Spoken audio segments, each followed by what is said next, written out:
I'm Aryeh Schwartz, and welcome to the Winsidr show, where it's all about the W, a team that caught a lot of attention for all the right reasons early this season, the Minnesota Lynx. They're now facing some serious adversity.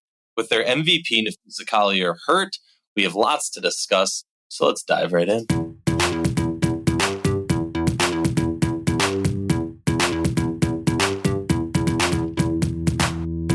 Welcome back to the show. Rachel is off traveling, doing what she does, growing the game. I think this time it's like a U17 Nationals tournament in Mexico or something like that. But I'm lucky because I'm joined by Mitchell Hansen to discuss the Minnesota Lynx, both of our hometown teams. There's so much to discuss, especially of late. Positive things, negative things, exciting things, disappointing things. So much to talk. Mitchell, how you doing, man? I'm doing well. Thank you. How are you doing? It's like 100 degrees in DC for like the past few days and for the foreseeable future. So I'm just trying to not melt and have everything I own melt. It's probably cooler by you.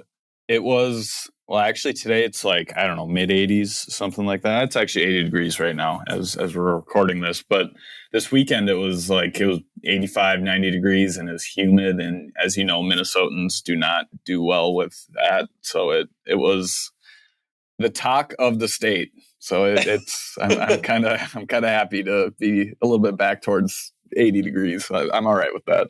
Honestly, I'm just thinking for all the WNBA fans going to Phoenix next week or this coming weekend for the All-Star festivities, because that is going to be a scorcher. Yeah, that's going to be hot. Yeah. Bring lots of water, stay cool. Yeah. Don't want to hear about anybody dehydrating. All right, let's hop into it. Minnesota Lynx, definitely. And part of the reason we wanted to do this episode solely on the Lynx is because of the quote unquote surprising start, because of the lack of notoriety going into the season. And I think, look, if we're going to be honest about it, I'm not going to hide. I'm not going to shy away. Mitchell, you sat here talking about this team coming into the season, kind of sounding a little bit future teller, as it were.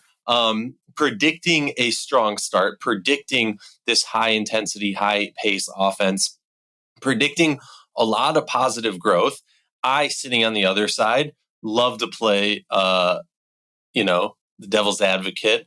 I'll argue myself for hours, but I did not necessarily see this team being as good. And I think, we talked about this for a long time during the offseason, and I think you definitely pulled me over to your side as time went on. I think a week before the season, sitting there going like, I don't know, the more I look at this, the more excited I am about this team. This could be a fun team.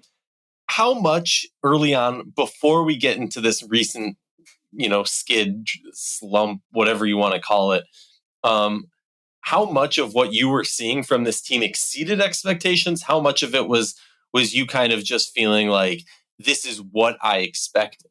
It was kind of a mix of both. And I say that because with the additions, the reason I like this team so much is because of the types of players that they brought in. We were talking this offseason about, do the Lynx have a chance at Natasha Cloud, which would have been great. But the fact that they were able to split that up into 2, 3, 4 pieces, adding that to the team, I think helps a ton.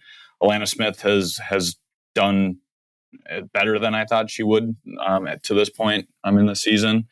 Courtney Williams has been as advertised. She's just been a steady veteran, bringing the energy all the time.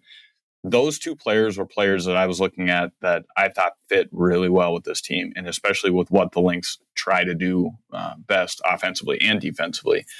And the part that I am surprised by, and I said before the year that they would be a top 5 team, maybe even be 4 or 5.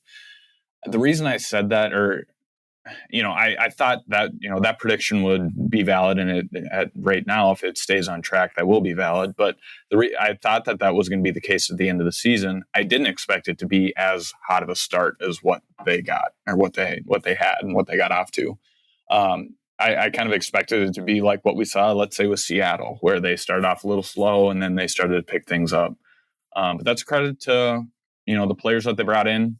Credit to Cheryl Reeve and her coaching staff getting this team together and gelled quickly over that 2-week span that was training camp. And Cheryl has said that that's a big credit to the team's fast start was the type of training camp they've had or that they did have. And it's also a credit to the players and just kind of understanding your role and coming in and just being willing to work. So I'm a little surprised, but I also thought that this is where they were going to end up at. I just didn't. I thought it would kind of be the other way around rather than kind of what we're seeing right now, if that makes sense. Yeah, no, that does make sense. And I guess I'm torn with this team because in terms of the slide, the skid, the whatever, the coming back to reality, it's like, okay, when there's certain players that you look at their stats and it doesn't align necessarily with what you see visually. Mm-hmm. This might be out there in a crazy tangent to go down, so we won't go too far. But statistics are the overall average. And so when a team starts off super hot or an individual player starts off super hot, and typically they're shooting 35%, let's say, but this season they're shooting 70%. You sit there and the whole time you're talking to yourself, you're saying, okay, at a certain point, is there going to be that crazy drop off that brings them back down to that range of 35? Or is this the new standard? Mm-hmm. Or is there going to be, some players, it's just always 35. Some players, it's I shoot 70 and then I shoot 10 and then it eventually equals out to whatever. So with Minnesota, that's kind of the overall bearing question. And I have that on a smaller scale with individual players, and then I have it on a larger scale with this as an individual or as a whole team. The things I kind of look at, and let's just talk about where they are now. We're now sitting, Minnesota's at 4th place. They're on their second 2-game losing streak of the season, just 5-5 in the last 10 games. If we're being realistic, we can chalk a lot of that up to Napheesa Collier not being there. Right. Just to briefly run down it, 20 points averaged a game, over 10 rebounds. She's averaging a double-double. She's averaging close to 4 assists a game and 2.5 steals a game. And there's some other stats. She's getting blocks. She's not turning it over a crazy amount. She's shooting a good percentage. Honestly, of recent, when she was playing, the biggest concern I had was her free throw percentage. But I'm sitting here and I'm going, okay, I chuck a lot of this up to Napheesa Collier not being there. There's some other things. Just before we dive into the individual other players and what we're seeing from them, talk to me about what you've seen from Napheesa so far this season and why her loss is such an impact on a team that, and the reason I'm bringing this up is because I think a lot of people, when they talk about the Minnesota Lynx, it's we don't have, a team that has a superstar. Not in a shade way to defeat, but like this is a team that's much more even keeled. Courtney Williams is not Kelsey Plum. Kayla McBride does not have the same attention as a Brianna Stewart or John. Like all these other teams that we're talking about in these contention spots have so much star power that Minnesota doesn't necessarily have. So talk to me about what makes Fee the motion of this. Yeah, part of it is just the amount of attention she gets that opens things up for other players. And that's what we've seen so far. I mean, you have to pay attention to Napheesa Collier when she's on the court. That opens things up, especially with the style of offense that Minnesota plays, where they do a lot of diving and kicking out. And that's why they've had success and high volume of 3-point shots too, because they surround Fee with, the likes of, you could even, obviously you got Bridget Carlton, Kayla McBride, who are lockdown 3-point shooters. You have Chechi, Zandalicini coming off the bench. You have really talented shooters around her, which makes teams pay. And then if that's not open, you have Alana Smith in the middle. So Fee is kind of that focal point, but she also has the ability, like you said, just with those numbers you threw out there, to take over the games, not only just on offense, like we've seen a lot in years past, but she's transitioned that into being a really solid 2-way player, which has pushed her into the MVP conversation in my mind. But it's tough when you lose a talented player. It's even tougher when you lose a superstar player. I mean, it's a top whatever player in the league. Like it's tough to not have her out there. And the other thing too is just her leadership. I mean, she's obviously the leader of this team now, and not having your leader out there, even if they're not producing, but not having your leader out there at all, it's tough for whatever team it is. I mean, you look at Las Vegas without Chelsea Gray, like that. Not saying that they were bad, but when you lose a leader like that and lose kind of a floor general, someone that's kind of the glue to everything, you're not as good. And that's what we've seen with Minnesota so far. And hopefully Fee can get back soon. I kind of have a feeling she's just going to be held out the rest of this first half before the Olympic break. And then hopefully she'll be able to go overseas in Paris. But I think she's close. It's just a matter of if she plays one last game before the break. But yeah, it's tough.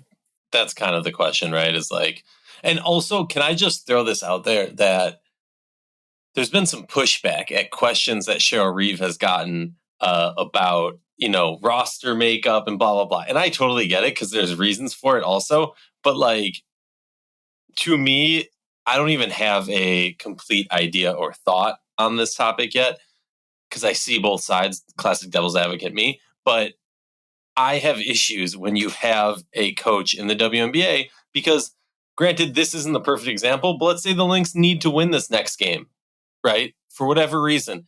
But then she's also the head coach of the Olympics, and maybe that endangers the Olympic run. And so that's where I don't like, and something is off-putting of this idea that, look, you're supposed to be the head coach of the Olympic team, you're supposed to be the head coach of this team. Those can be competing positions. Mm-hmm. And how do you find the right balance? And is it necessarily right to put somebody in that position? I don't know. Mm-hmm. These are just ideas. And I think it's a legitimate topic to be discussed. Another player I want to talk about, Kayla McBride, somebody who started this season. We can go down the list and I'll kind of just throw out some names of players that I think are key aspects that need to step up their game of recent during this skid while Fee's out. It's Alana Smith. She's been playing great, but she's had a couple games that were just, I don't want to say no-shows because she's always putting in an intense amount of effort and obviously putting up stats widely, not just points. You could also make great arguments about the way that she is getting calls against her is not the greatest.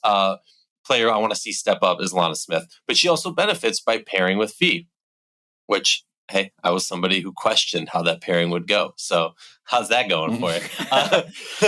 Napheesa Heideman, somebody who has been the lead defender for this team and done great things for this team, but it seems like just cannot freaking buy a shot. I'm talking layups. I'm talking 3-pointers. I'm talking free throws. Literally could not offensively buy a shot. I'm hoping, as we touched on earlier, that this is a percentage thing because I'm a big fan of Napheesa. I think she does a lot of really great things.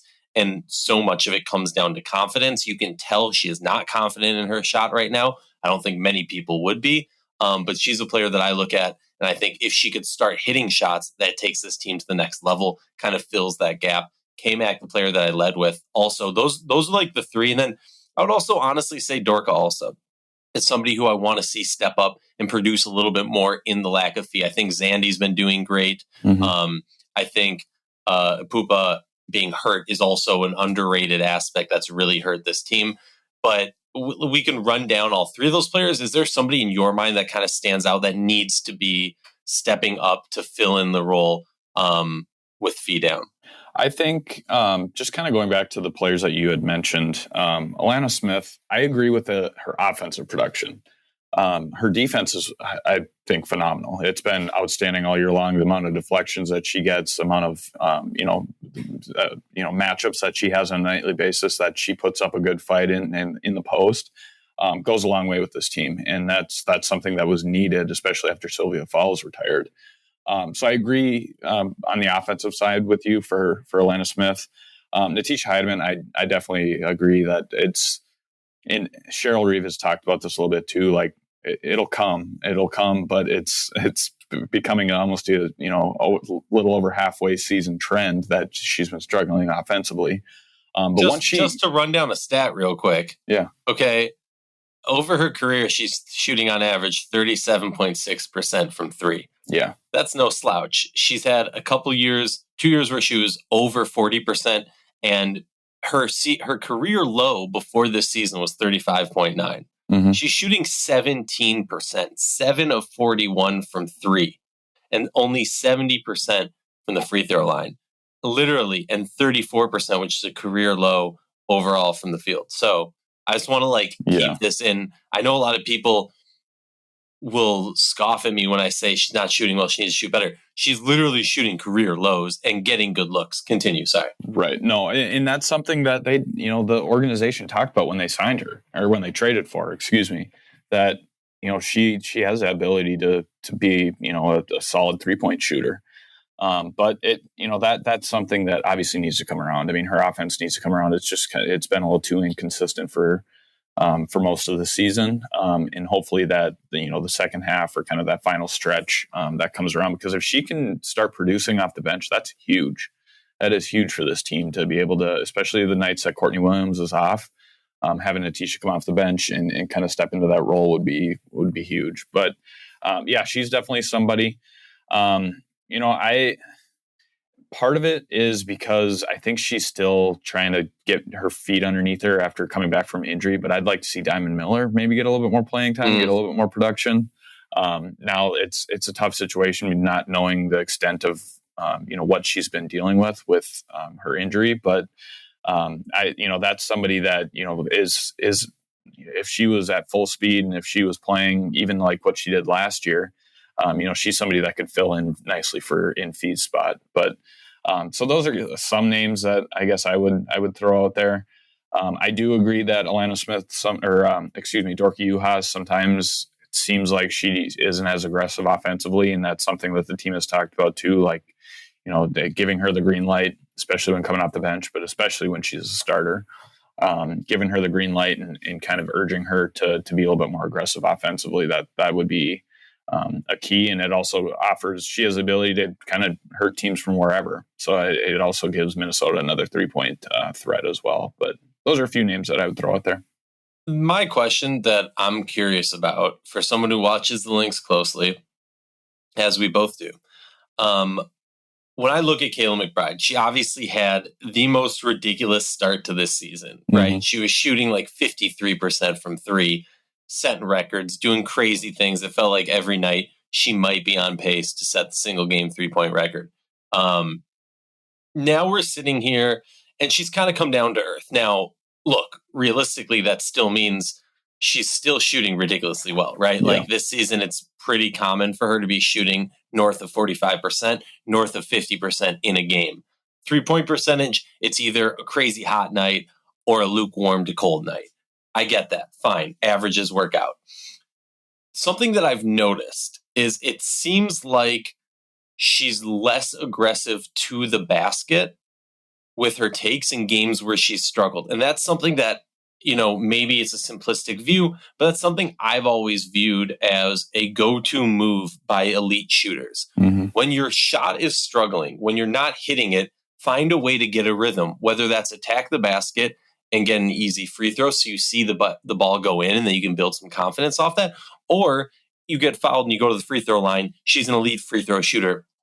I think for me, there's been a few games, like the recent Seattle game, she got to the line and shot 7 times. The Dallas game a few weeks back, she got 8 times to the line. Chicago 9 times to the line, made 8 of 9.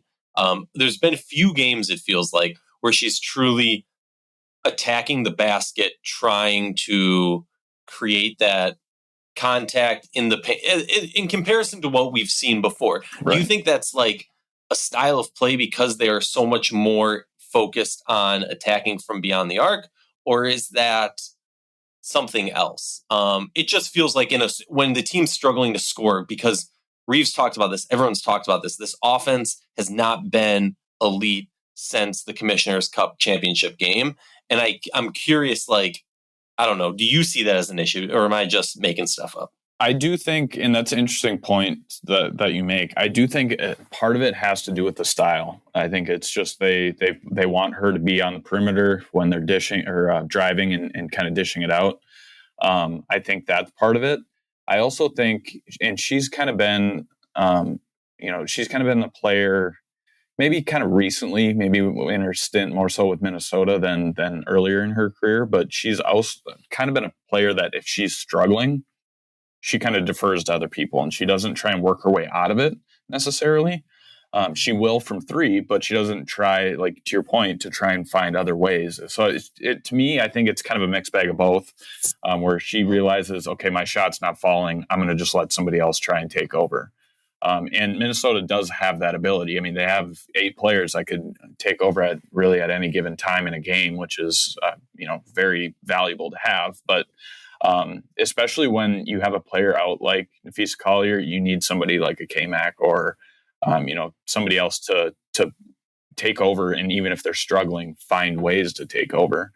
So that has been something that she has kind of gone quiet with, especially this year. But to me, it's almost been more of a trend just with her time in Minnesota so far. Yeah, no, that's a really good point that I didn't think about. And it's interesting. Yeah, I like how you differentiated between 2-pointers and 3-pointers, because that is an aspect of her game that I think if you pay attention closely, you will notice. 2 players that I definitely want to give some love to on this team that have just been balling out. Obviously, Bridget Carleton could not get enough flowers. Will always be my Commissioner's Cup MVP. And then I don't know how she didn't get that. We all know how. It's politics. I know how. But also, I kind of wish that the one moment that I wish Bridget Carleton wasn't a de facto Minnesotan / Canadian, because Fee was trying to give her the trophy. Yeah. It was one of those awkward, it was a Minnesota goodbye in front of millions of viewers. Yep. But a player who, longer standing Minnesota Lynx fans are super hyped about to see back in the Minnesota Threads, but also just to see the growth of her game. Yes. Who, a player who hasn't been getting enough attention. Everyone knows where I'm going with this. Peely. No, I'm joking. Ceci Zandalicini as just, coming, I believe it was 2017 was the last time we saw her. Yep. Every year it feels like it's been, she might come back. And honestly, a lot of people, look, it's been a lot of time since we last saw her play. And a lot of WNBA people don't follow overseas that closely, and looked at it and looked at her WNBA stats and thought to themselves, why are we even talking about this person? Yeah. Who cares what Minnesota did getting Zandalicini? But you watch her play and you just understand immediately the fluidity of her game. She's definitely somebody who there's something musical, a flow to her game.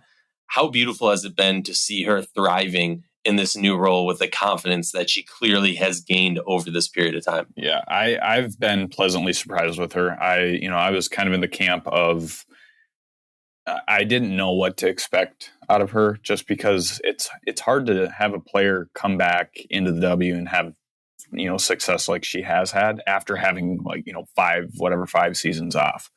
Now that's not saying that people can't do it or players can't do it, but it's just not that common that you see. And it's not that common that you see a player even come back after 5 years.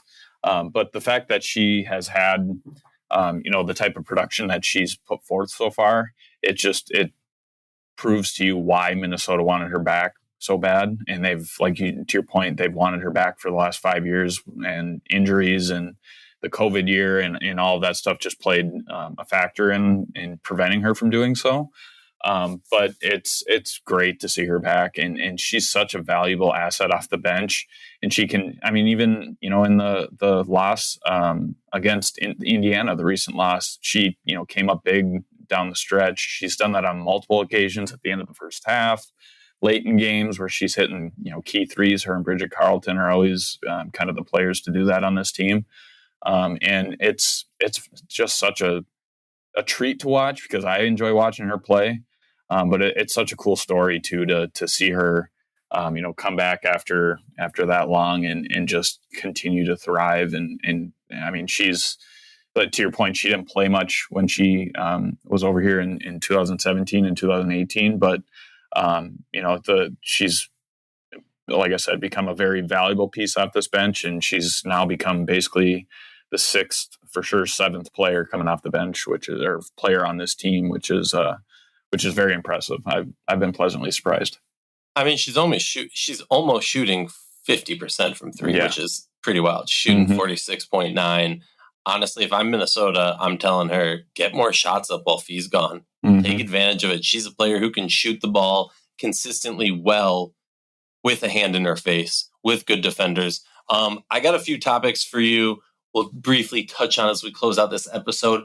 Power ranking wise, given the recent skid, given how Minnesota's playing, and given that Fee's out, where do you have this team stacking up? Stacking, that was very Minnesotan.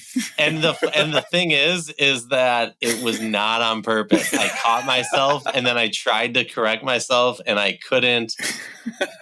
Shout out to my friend Nate Smith, he's from Iowa, and measure. He can't say measure without going measure. Yeah. So shout out to him.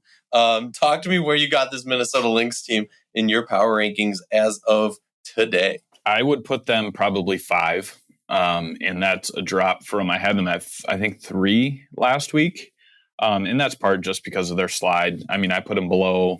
I have New York 1, Las Vegas 2, Connecticut 3. Seattle, I bumped ahead of Minnesota, and then I have Minnesota at 5 to round out the top 5. Part of that is, like I said, the skid for Minnesota, the losing skid, or kind of this rough stretch. And when I consider power rankings, that to me is what teams are doing as of now. Not overall talent, not overall how they've done this season, but how they're doing from week to week when the power rankings drop. And to me, Seattle beating Minnesota and beating them convincingly bumped them up.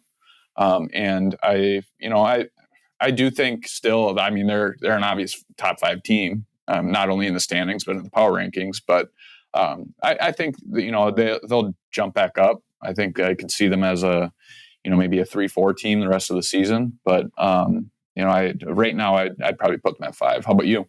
Yeah, I'd probably put them in the same spot. I agree. I think, you can make excuses for this loss or that loss, but like the team doesn't have Fee now. You don't know when Fee's coming back. Look, and all that to be said, when Fee went down with that injury, I think this is by far the best case scenario. I maybe put this in Slack or I tweeted or something. My thoughts on this Lynx team, given the Fee injury and this skid, is they've gone from a team that in the standings could be a top 3 team, maybe even a top 2 team, to now being in a situation where your mentality shifts from we are in that position to, if we're healthy, playing our good game, we can do that. And that's where the shift is. And I think Minnesota doesn't need to mentally buy into that yet. Minnesota needs to continue that we are a top dog, we are a top team mentality, because if you accept that you're less than, but you could be as good, that's just going to do horrible things for the mentality of the team. But that's just a whole different mental aspect of it. What do you think is the number one key to turning this around for Minnesota? I would say, continuing to improve offensively, I think is the biggest key for this team. And that's very broad, but, Cheryl Reeve had talked about after the loss against Indiana that their offense is not helping out their defense. And their defense has obviously been tops in the league this season. But the only way that your defense is even better than, statistically where it is right now, but the way it makes you even better is if it transitions to offense on the other end. And that's something that Minnesota has lacked. I mean, it's over the last, really since, like you mentioned it, the Commissioner's Cup game, they just haven't been as strong offensively. And part of that is obviously with Fee out right now, but part of it is just just being in a little bit of a slump. And I think I'm hoping the break will benefit that, and it'll be kind of a good rest period for this team to kind of regroup and get their legs underneath them and finish the season off strong. But kind of more broadly, I would say definitely the offense needs to improve, because it's sliding down compared to what we saw. They were a top 3 team at the beginning of the year. Now they're about middle of the pack in the WNBA. So that's something that definitely needs to improve. And it's not only going to take Napheesa Collier coming back, but it's going to definitely take a team effort. And then the most pressing question I think right now is, how concerned are you on a scale of 1 to 5? So you don't need to give a detailed answer if you don't want to. Scale of 1 to 5. How concerned are you that the All-Star break is going to be a negative for this team as opposed to a positive, in the sense of you have your star player who's coming back from injury, possibly is going to play a nice amount of minutes. I mean, arguably she won't, because Reeves is the head coach. You have other players, Alana Smith, going over to play internationally for their national team.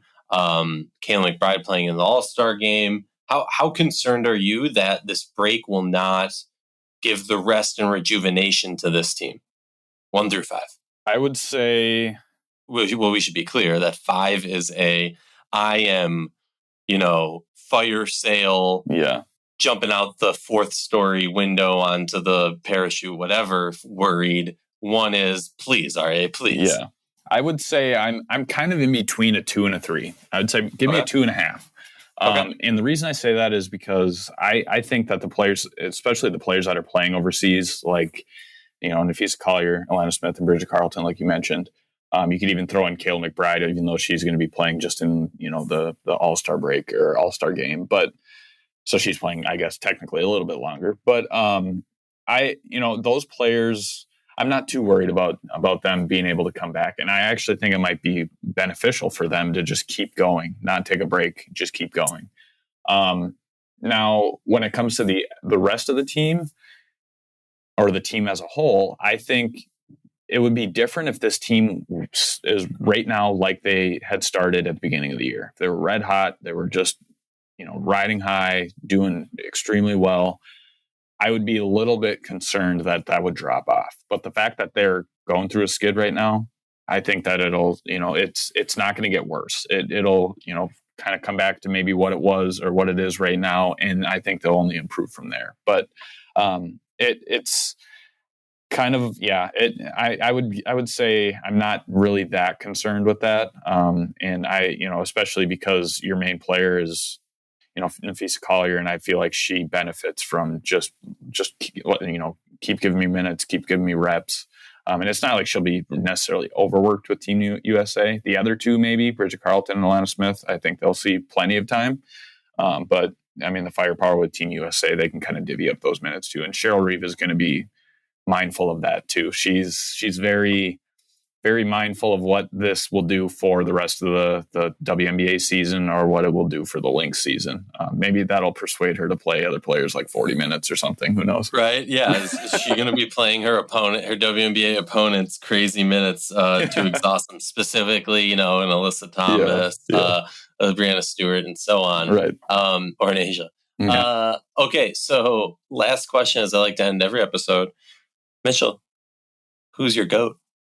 I got to go Rachel Galligan. I almost thought you were going to go Rachel Banham when you started with Rachel.